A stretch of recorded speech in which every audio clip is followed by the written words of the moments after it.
Greetings, everyone. Hi there. We're returning to our next chapter in Machiavelli's Prince, chapter 13. Last session, we introduced, looked at chapter 12, which breaks the new section of arms, right? He deals with the question of soldiers in that one, and he talks about the question of arms. Today, he's going to continue on soldiers. Again, I'm mostly talking about auxiliaries mixed in one's own. So he continues on that. So let's turn. Again, we're using the Leopold de Alvarez translation of the Prince. The link is below, as you can see. This chapter has 7 paragraphs in it. The title is of soldiers, auxiliaries mixed in one's own. So therefore, he's talking about, again, the 3 types of characteristics. Remember, he spent most of his time last time about mercenaries. Remember, originally he said that of arms there were 4 types: that of a mercenary, your own, auxiliary, and mixed. Mixed are blending of those 3.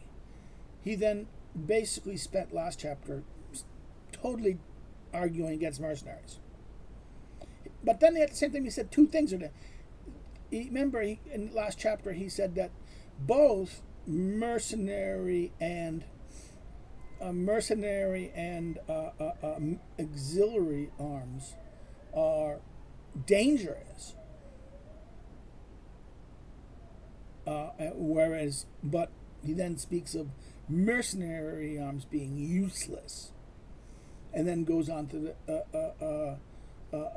talking about how that in war, in peace they destroy your resources, and in war they don't harm the enemy; they end up running away, and the enemy harms you. So now he's turning to the others, okay, and therefore he's going to be focusing on auxiliaries mixed in one's own. Now he says he'll start off with auxiliaries, which is the first of auxiliaries mixed in one's own. Auxiliary arms, which are the other useless arms. Okay, he repeats it. He says useless arms are those of a power who is called to come to the aid and defend you with his arms. As was done in recent times by Pope Julius, who, having seen the sad test of his mercenary arms in the enterprise in Fiera, turned towards auxiliary and agreed with Ferdinand, King of Spain, that he should aid him with his people and his armies. Period.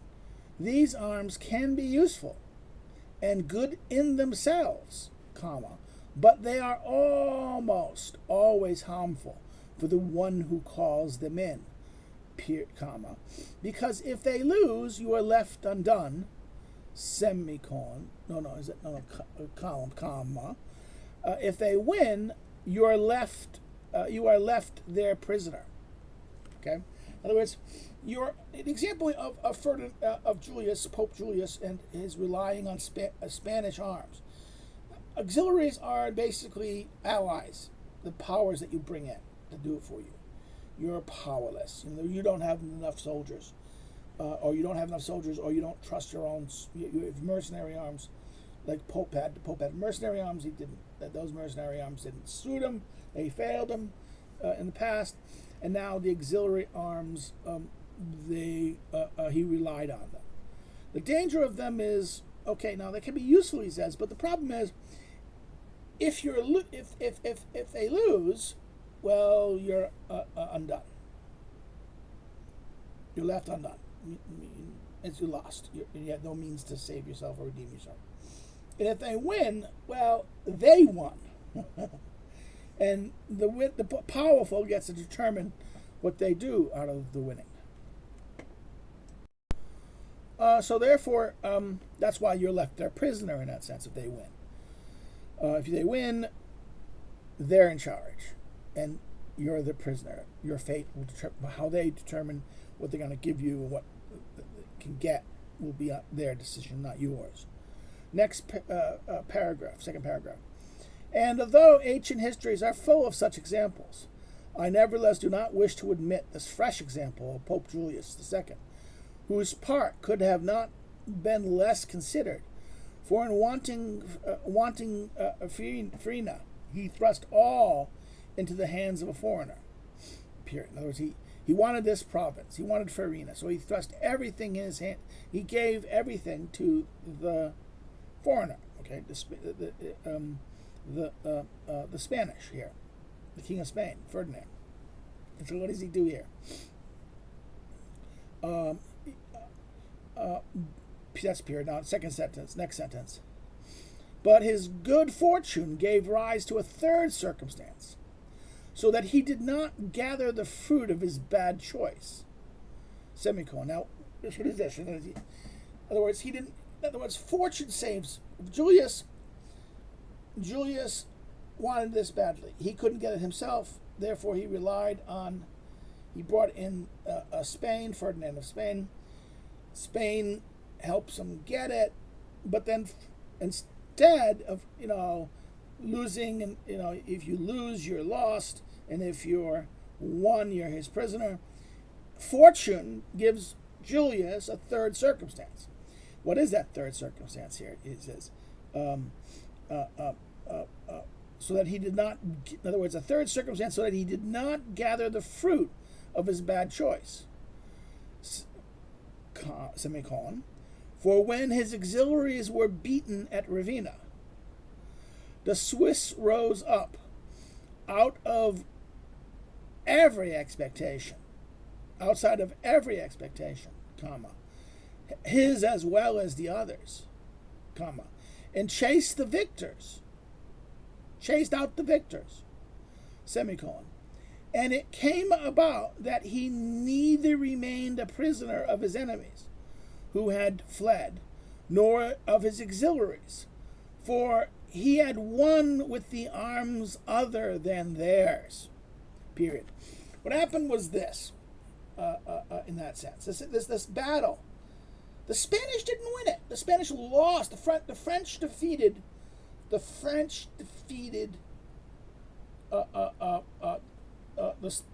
Spanish, Ferdinand, at this battle, at Ravenna, right? But then what happened? The French won, but then what happened? Among the French arms were the Swiss. Okay, remember, you'll talk about this. The Swiss rose up. The Swiss rebelled against their French masters. And they did so out of expectation of everyone, including Julius. Julius did not know this was going to happen. The French leader didn't even know this was going to happen. And therefore, what happened? Well, the Swiss chased the French away, because mostly the French will be horse. The Swiss will be the infantry. And therefore, what happened? Neither was Ferdinand a prisoner of the French, nor, because the Spanish ran away from the French and the Swiss, he's not a prisoner of the people who the Spanish, who was the people he brought in to help him win. Okay, so he goes.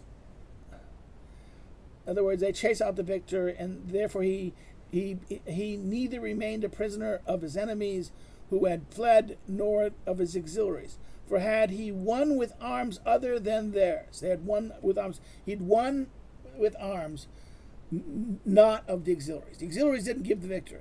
Ferdinand did not give the victory. It was the defecting Swiss. He continues here. This is interesting. He gives another example.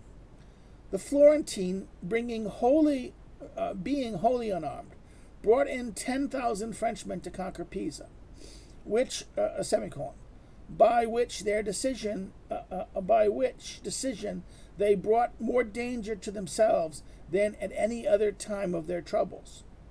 Okay, so therefore he brought them in, and then what happened? Now, D'Alvarez in footnote 4 he makes a reference. Go see footnotes. See Discourses 3, chapter 34, and then Machiavelli's first Decanalia, according to which the first Decanalia, Florentine time of trouble began in 1494 with Charles VIII's invasion of Italy. In other words, once the French came in, the French kept on causing troubles. That during this time of trouble, all for the invasion, that in other words, they're relying on the foreign troops caused them more harm than the invasion of the French and the political troubles that snared Florence from that time. So therefore, the first example he gives is the Julius example at Ravenna. The second one is the Florentines for Pisa, and the next one is the Emperor Constantine, the Emperor of Constantinople, in order to oppose himself to his neighbors, put 10,000 Turks in Greece, who, when the war ended, did not want to leave. In other words, and this was the beginning of the servitude of the Greeks under the infidels. In other words,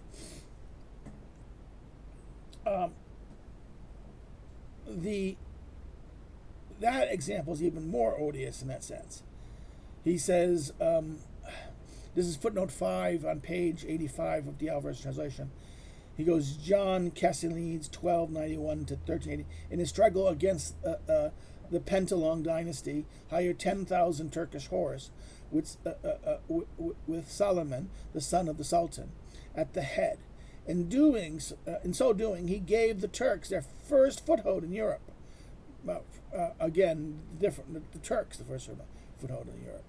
Overwhelmed by their troubles, he retired in 1355 to a monastery where he devoted himself to writing histories. Again, see, this is from Gibbon's Decline and Fall of the Roman Empire, chapter 3, book 3, chapter, I think it is L. I don't know. L, it's in Roman numerals, my Roman numerals. Okay, in chapter 64 of Gibbon's Decline and Fall of the Roman Empire. I always have, I see numerals, I keep on I have to calculate what they are. Okay, so therefore, this is in other words, so that the third example is that of the Emperor of Constantinople, who was the last. I mean, that's, we have to remember, Constantinople is the city that named after Constantine, the Emperor of the Roman Empire, who moved the headquarters of the Roman empires from Rome to Constantinople, named after him. And therefore, this is where the remaining, when Constantinople finally falls, that is the death of the Roman Empire. They kind of call themselves Byzantine at this time, but the Roman Empire is that moment. So the emperor at Constantinople, the last surviving element of the Roman Empire, he had problems. He wanted to put down another dynasty. He had political problems. So he brought in the Greeks to stop, not the Turks, the Turks, to fight an opponent. And what happened was the Turks stayed, and that caused them more problems. And actually, this led to the servitude of the Greeks under the Muslims. So again, these are three examples of how auxiliary arms can cause you. The only thing that saved Julius was what? Out of expectations, the Swiss soldiers of the Swiss soldiers who basically act as mercenaries for the French, rebelled, and fortune shone. So fortune gave a third alternative, where the other two are perfect examples of using of auxiliaries caused you troubles. The next paragraph. Let him then who wished not to win.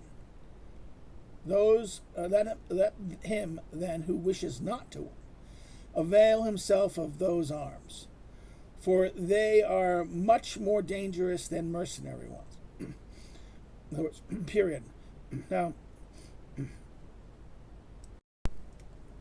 again, this is interesting because he says that even though it's both auxiliary arms and mercenary arms are useless, here he suggests that in many ways it's much more dangerous. Auxiliary arms are much more dangerous than mercenary ones. With them, he continues, this is this next sentence, the second sentence of that paragraph. With them one's ruin is made, colon. They are wholly united, are wholly under the obedience of others, semicolon. But mercenaries need more time and better occasions to harm you. Though they may have won, for they do not form a single body, having been found and paid by you, period. So therefore, this is the case where he goes in here and he makes the argument. This is, even though mercenaries kind of ruin you, they're very dangerous, they're less dangerous than the auxiliary, because their auxiliary arms are united, they belong to someone else, they're completely there, where mercenaries are not as organized, they're just more disunited, and they were paid by you. So therefore, there's a kind of contradiction here. At first, the last chapter, we had this all really hard thing about negative aspects, about dangers of mercenary arms. But here we get an even more powerful argument against auxiliary arms, in that sense, and allies, use of allies, and relying on others. Therefore, this idea that the mercenary, that it's relying on the arms of others, is the bad thing here. It's the last sentence of next is the penultimate sentence, the sentence before the last one of this this paragraph. Therefore, a third person whom you make their head cannot immediately gain enough authority to harm you. So that's what mercenaries, captains or mercenary bosses or generals and people cannot use the mercenaries against you.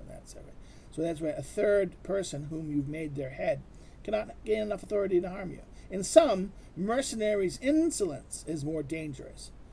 Auxiliaries, their virtue. In other words, indolence is what is dangerous in mercenaries.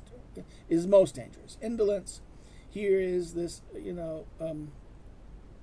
arrogance and ambition and their dismissiveness towards you, or think they're better. Here.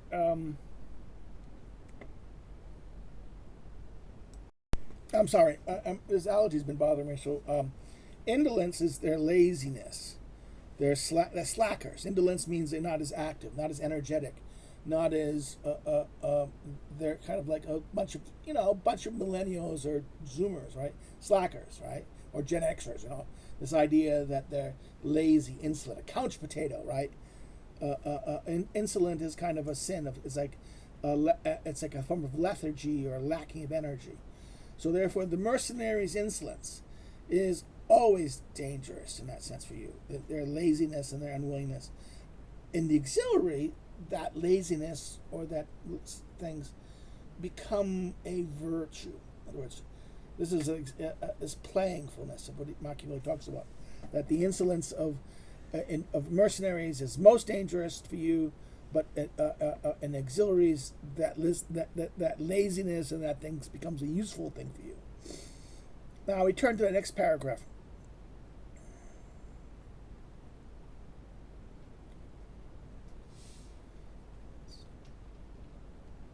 I think this is the fourth paragraph. You want ice?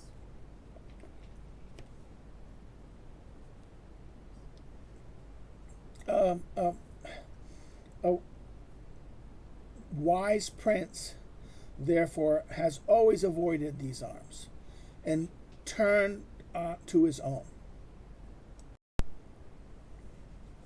So a wise prince is never used them, he says.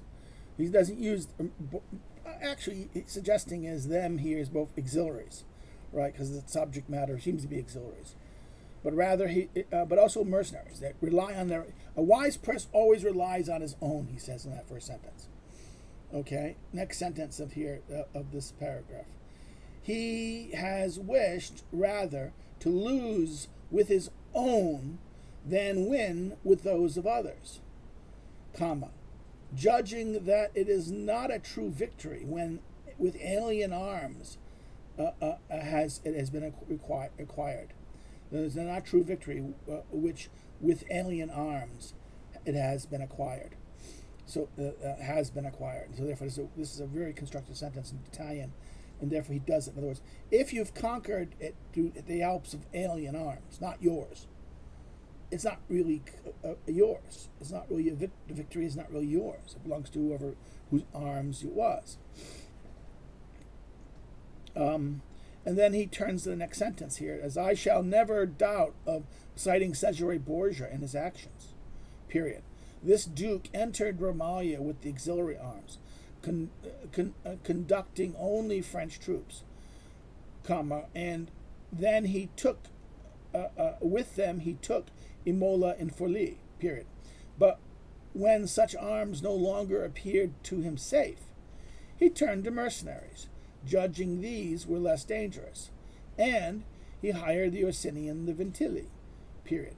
Finding them uncertain and unfaithful and dangerous to manage, he then extinguished them and turned to his own. So therefore the example, remember, the example of the Duke Valentino or Cesare Borgia here is the example that he does. And this is mixed arms.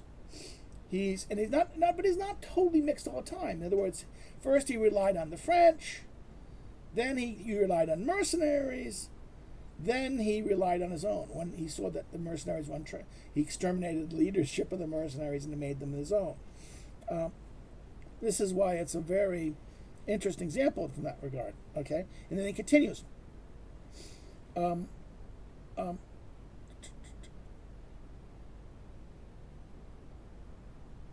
other words, where's that line? Finding them uncertain and faithful to manage, he then extinguished them and turning to his own. One can easily see the difference between the one and the other of these arms. If one considers the difference in the reputation of the Duke when he first had only the French, and then had only the Orsini and Ventilli, and finally in which he was left with his own soldiers and himself to depend on, one will find it always growing, and he was never so esteemed when everyone saw that he was entirely the possessor of his own arms. So in other words, he ends with this paragraph with the example of Cesare Borgia. Cesare first, in other words, and his reputation. The reputation of Cesare starts with, not very good reputation. Then he relies with what? By the French he conquers.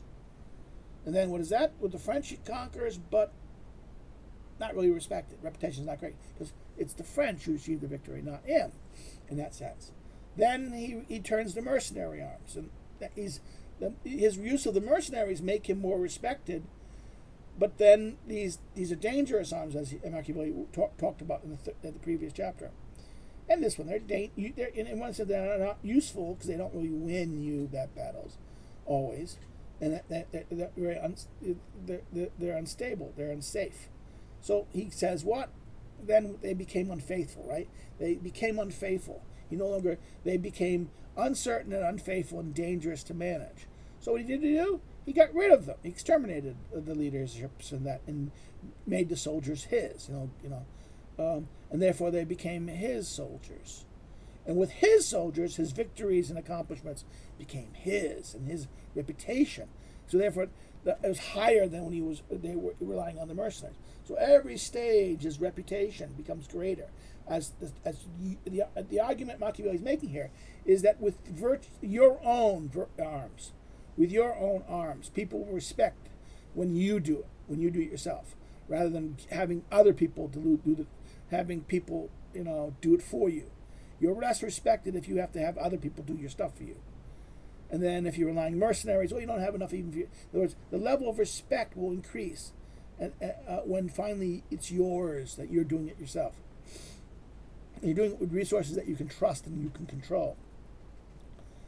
In the sixth paragraph, he says, I do not want to depart from Italy in fresh examples, yet I do not want to omit Hero of Syracuse. In other words, remember, Hero of Syracuse is goes back all the way to the great captains, and talked about the great captains of history. That at the end of that discussion, in chapter in chapter 6, where he talks about the great captains and those by their own virtue and their own arms, right? The great captains, he's Syros of Syracuse, the tyrant of Syracuse,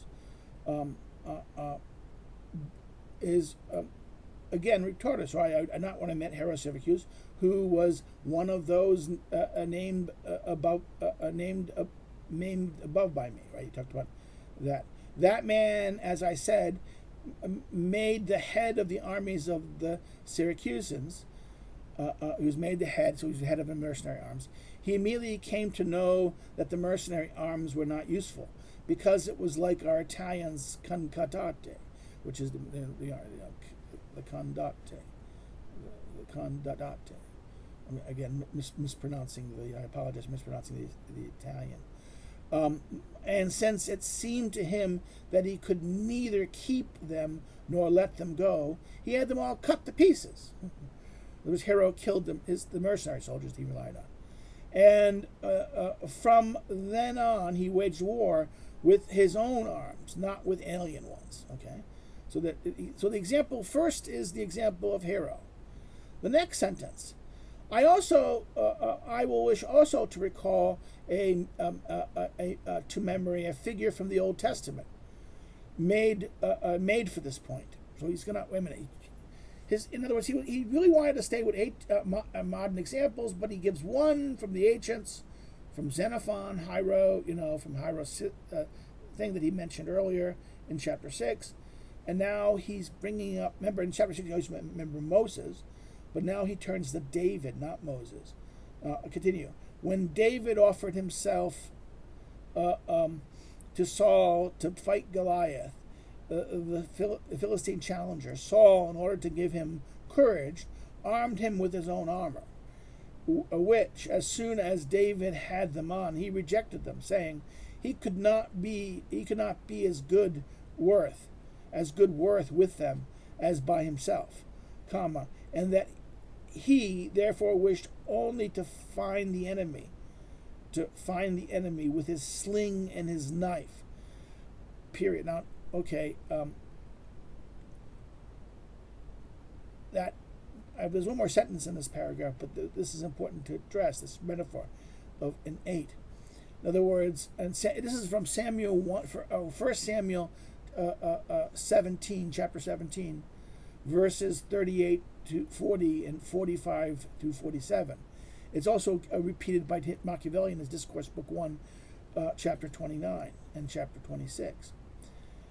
He goes, to have one's own arms is to make use of arms according to the modes and orders and fitting proper to one's own nature and one's humor. This is again chapter 25. We'll talk about this. In other words, your arms have to be a young man accustomed to light arms ought not use the arms of an older man.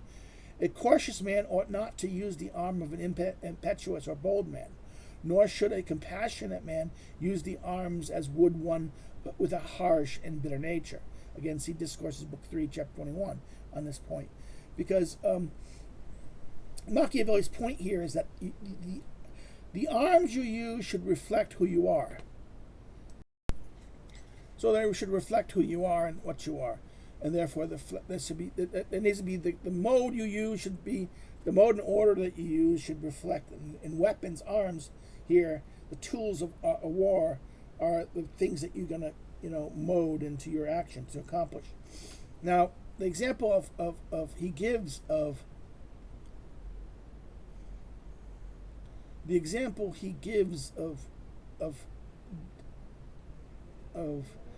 David is very interesting because, again, it's kind of blasphemous in a sense because the biblical account differs in that David only has the sling. And in this account, he has both the sling and the knife. What is so important about the knife in that sense? Well, the reason the sling is more than the Bible account, the sling points to in fact, remember the story that Goliath mocks the little boy with the sling. Little boy with the sling is the hero that's going to stand out to me, the big warrior that is going to get conquered. and he's defeated by the sling, which is providence, divine providence. In other words, a sling is kind of like is understood as the kind of a weapon. That's a deadly weapon. It is a range weapon, but it's still from the point of view of the it is a kind of relying on being able to hit, skill. The knife is closer weapon, close, and when we think of manly virtue and manly thing, it's close combat, not far away. Okay, so the aspect of the biblical account emphasizes David's trusting in the Lord, not his virtue in that sense. Machiavelli's account is trusting his virtue, and that's why the knife is given. The knife is your own. What was emphasized, these weapons are his, and therefore they're extensions of who David is. In fine, the arms of others either fall off your back, weight you down, or constrict you. In other words, this is how he ends that paragraph. Now, what he means by this is that the arms of others either what? They fall. They're too. Like he uses the metaphor of the example. David is the young boy. The old man Saul gives him heavy armor. Well, the armor will either fall off his back or weigh you down and constrict you. Armor, so therefore, the arms of others will do these things, like the metaphor. He uses the symbolism of the old man giving the boy armor, as and this armor would fall off, would slow you down and constrict you, whereas you need to be able to be young and fluid to be able to get the sling in and quick with the knife to finish the deed, right? So therefore, he ends there with this idea of the arms of others are limit you. And now, I'm sorry, this is chapter 6. That's paragraph 6. I misspoke. I said that chapter we just read was 5. Here, paragraph 6. He begins with Charles the Seventh, father of Louis the 11th. Charles the Seventh, father of Louis XI, having liberated France from the English. And now this is interesting. He mentions the English. He mentions the Charles, the great liberator of unifier of France, liberator from English control. Right? He mentions it. He knows of it. So this is why it's odd he will not speak of anything in English before this. Right? With his fortune and his virtue, knew this necessity of arming oneself with one's own arms, and he established his kingdom in accordance for men at arms and infantry. Now, I'm going to stop here. You should know this example. This is what's the history about this. Machiavelli is dissembling a little bit. Charles the Seventh owes everything to who? To Joan of Arc. Joan of Arc, if it wasn't for Joan of Arc and the army she raises of people, what? Well, he would not have been. He would have been still, England would have still dominated, ruled, and he would not be king. The Henry the Sixth, the little boy Henry the Sixth, would have, as he grew up, would have become king of France. Would have been king of France. So, if it wasn't for Joan and her endeavors, Charles would never have the occasion. Now, Charles will betray her, and the English will kill her, and the loyalty will switch from the troops from her to him, because she will crown him. She will be the person who crowns him king. And this is what's important. That he is not a virtue. In other words, this is Machiavelli. Here is either doesn't know this, or he does and is silent about this. But the secret to that the arms becomes his by what? Him betraying her to the English, and her martyrdom by the English cement the loyalty of the men, that the the soldiers who fought for her and followed her flag into battle now follow him. And therefore, in order to keep that, he made institutions of men of arms and infantry, ordinances of this. Now, afterwards, Machiavelli continues next sentence after this. Afterwards, his son, Louis XIV, extinguished that ordinance concerning the infantry and began to hire the Swiss. And that error, followed by others, is the cause, as we in fact now see, of the danger of that for that kingdom. Okay, what happens here? In other words, the king, his father, Charles, regained France through the French soldiers, the people, the peasantry and the things siding with him, through Joan. But his son doesn't trust the people. He fears the people. And therefore he extinguishes the ordinances that his father established.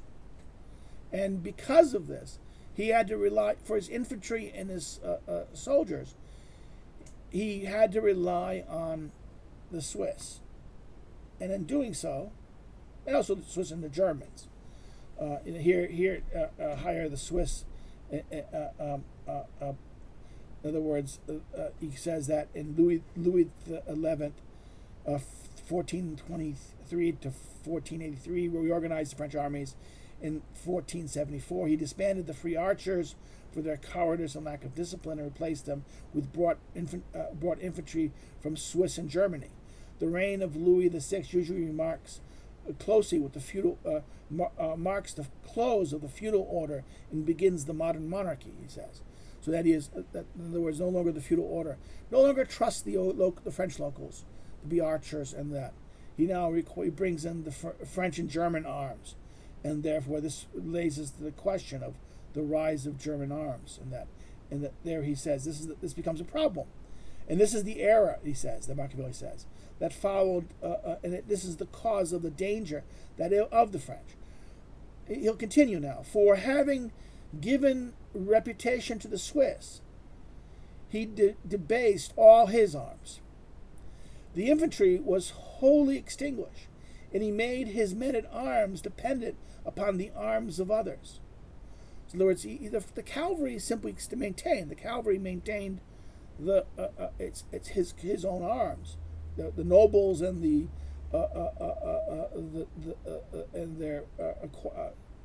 with their horse, but the infantry was now no longer. It was he required the Swiss.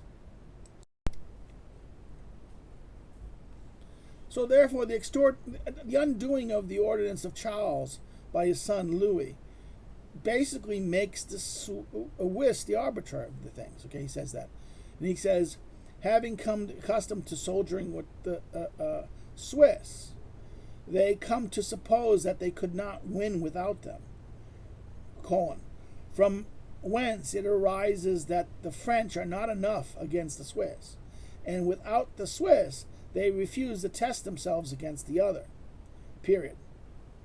And right now, this also helps explain why Julius won. Remember that paragraph from the beginning of first paragraph, right? The first paragraph, Julia won. Why? Because second paragraph. He won at Ravenna. Why? Because the Swiss revolted, and once the Swiss revolted, the French kind of didn't want to really fight anymore. They ran away. Okay, they wanted to fight when they wanted. So they were. Therefore, this is why it's such an important point here, that the French king made an error. Louis XI makes an error. That error is by undoing the ordinance of the father and having his own arms. He comes to rely on the Swiss. And by relying on the Swiss, that the French are not enough. The French without Swiss, the French themselves won't risk fighting another power, someone else. And he goes, again, repeating that line, hence it arises that the French are not enough against the Swiss. And without the Swiss, they refuse to test themselves. Period. Now, the armies of France then are mixed, in part mercenary and in part their own. These arms, as a whole, are much better than those which are simply auxiliary or simply mercenary. but much inferior to those which are wholly one's own. In other words, again, so therefore mixed arms are, again, so therefore mixed are better, okay. Mercenary and auxiliary are useless. And they're dangerous for different reasons. In much sense, in the first chapter, last chapter before this one, he basically says how they're bad, and this led to the ruin and slavery of the Italians. That the over-reliance of them and the dependence upon mercenaries led to the slavery of Italy. And this was the sin of the elite, the church sin of Italy, in that sense. The relying on the mercenaries and despairing the skill and knowledge of arms. Here, he deals with auxiliaries and show how they were dangerous and more dangerous. They're more dangerous than mercenary arms. But okay, now the next one is mixed. Now he says the mixed arms is usually the mixture of your own and mercenaries. Okay, I don't think it'll mean. It could also mean yours and another auxiliary. So it's yours with auxiliary. It could be mixed in the sense of auxiliary and the mercenaries. Remember, that was in many ways that was the Pope was relying on mercenaries and then auxiliaries. The Vatican did that a lot of times until Cesare got his own army. So therefore, this is what. In other words, this is why it's very dangerous. It's much better to have your own, and that's it. Your own are the best. It is sufficient to have mentioned this example. For the kingdom of France, which would have been unconquerable had the ordinance of Charles been either augmented or preserved. Period. In other words, if Charles' original, Charles VII's ordinance of maintaining arms, it would have, in other words, the French would have dominated things. But instead, his son abandons that ordinance and depends on, starts hiring the Swiss and the Germans. Okay? And he says, again, this is that line. With little prudence, but the little prudence of men, leads them to begin something solely to know the present good. And it is not aware of the underlying poison. And as I have said about consumptive fevers. Now, this is the consumptive fever in chapter 3, remember? Chapter 3, consumptive fevers are hard to diagnose.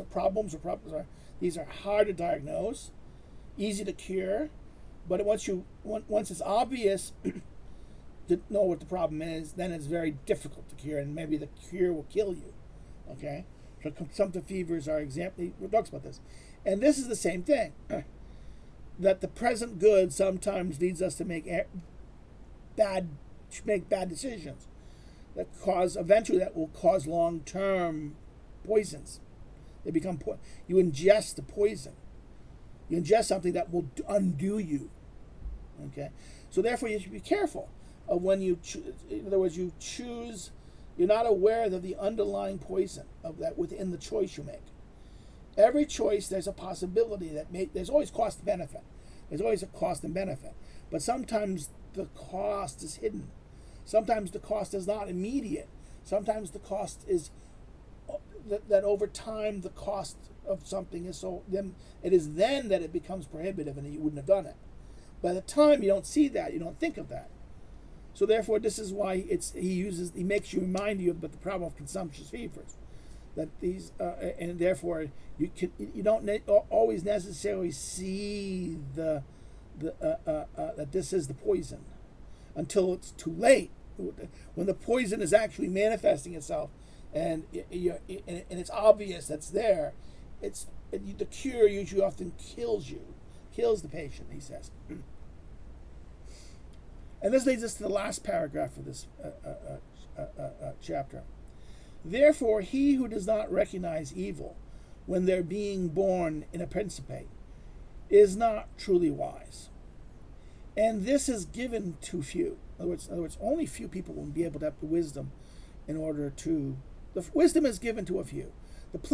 This political wisdom to know when an evil has been being born in a principate.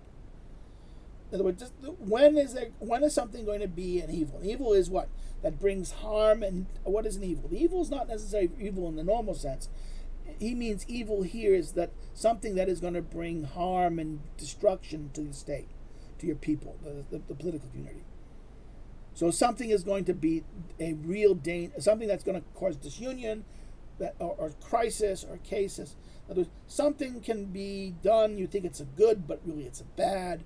And then what happens is when it reveals itself to be a bad, then it's, then the skill of being able to see the danger before the danger manifests itself to the time you can't, when it's obvious what it is, and usually unable to fix it safely. This is a skill. This is a political skill. This is the skill of wisdom that requires it. The next sentence. And if one considers the first cause of the ruin of the Roman Empire, one will discover it began only with the hiring of the Goths. In other words, again, this is the point. In other words, all of a sudden, when the Italians themselves and the citizens of Rome no longer wanted to serve and fight in the army, and they relied wholly on the barbarians, the Goths, what happened? Well, the Goths were the armed element, okay, and it became and it controlled the empire. The Goths soon, and the army controlled the empire, right? From the beginning, the weakening of the forces of the Roman Empire commenced, and all that virtue which was in the Romans was given to them. In other words, ironically, the virtue that used to be the Roman fight, the Roman spirit, everything that defined what was Rome. Well, once the Goths came in and they took control of the army, the military virtue, and exercised it when the Romans didn't, all that virtue shifted from the Romans, subjects and citizens who used to compose it, to now them, right? So it shifted, he says. Once you started only hiring Goths, and then what happened was that this is the time that all the virtue which was in the Romans was given to them.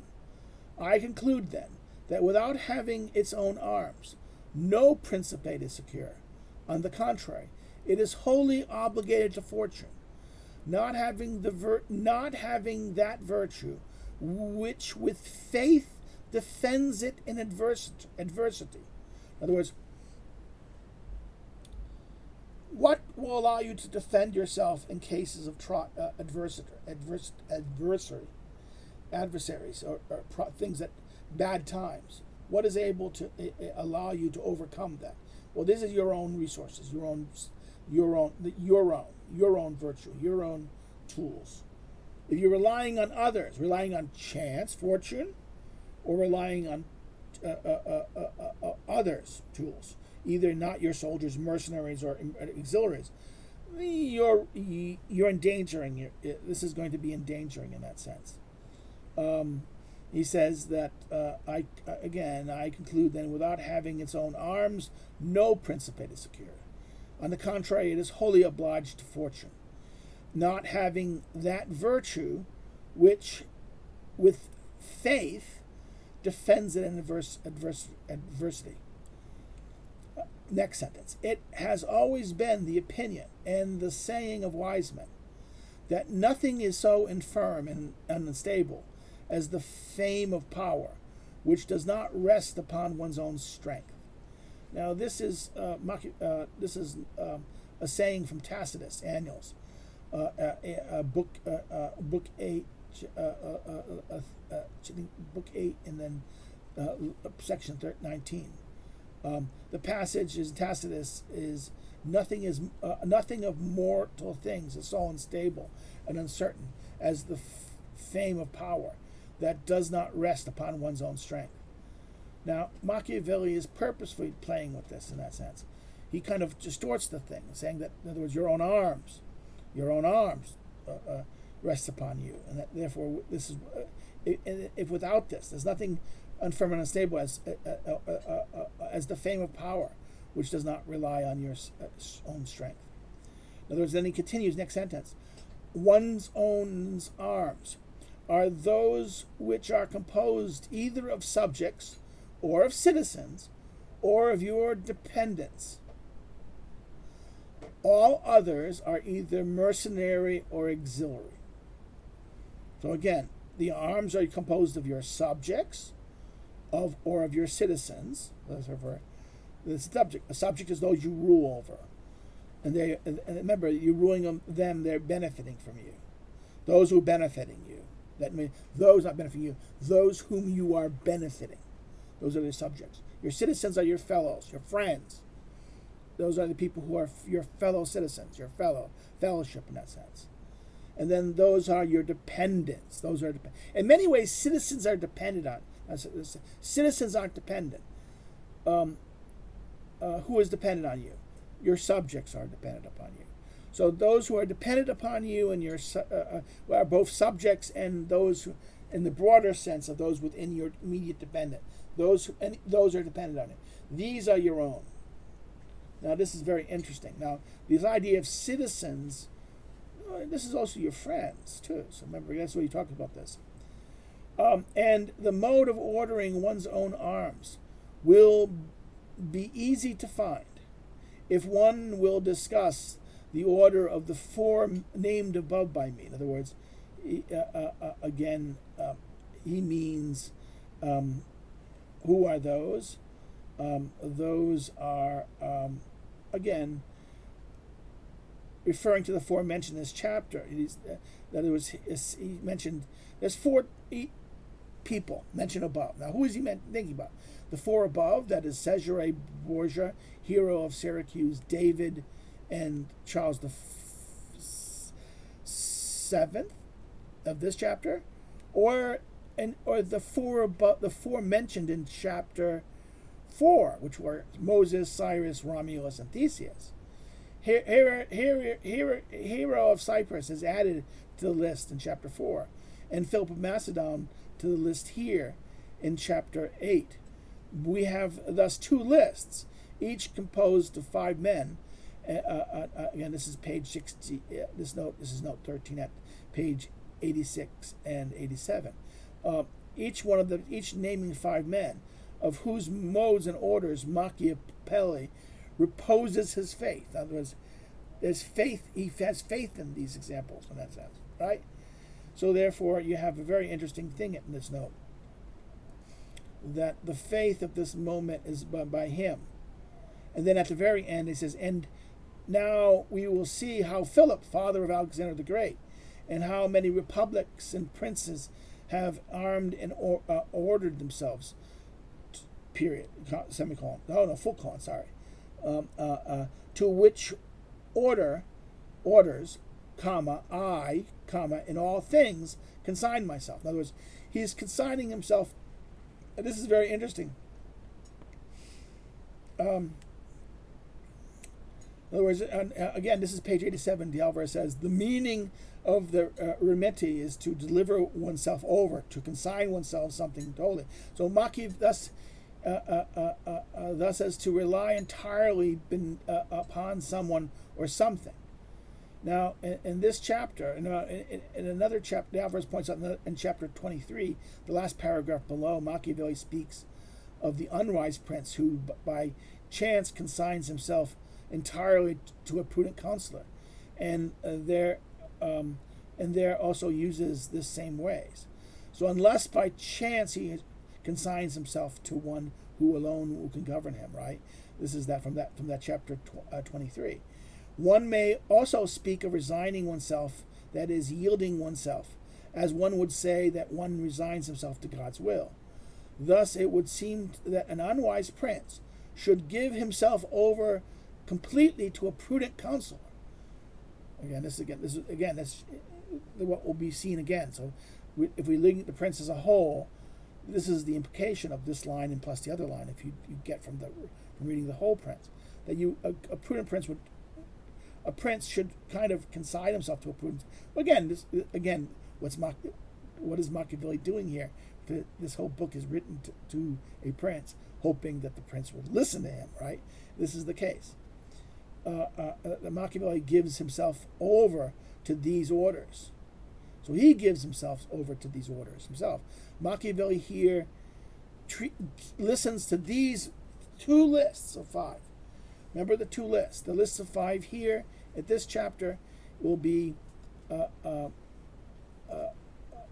Cesare Borgia, hero of Syracuse, David from the of Scripture, King David, or no, he's not David. He's David at this point, and then Charles the 7th. Right.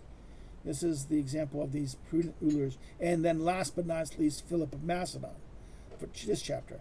And the other chapter, chapter 6, Moses, Cyrus, Romulus, and Theseus, and the 5th there was who? It was a hero, right? Hero. Now, it's interesting. Hero is on both lists.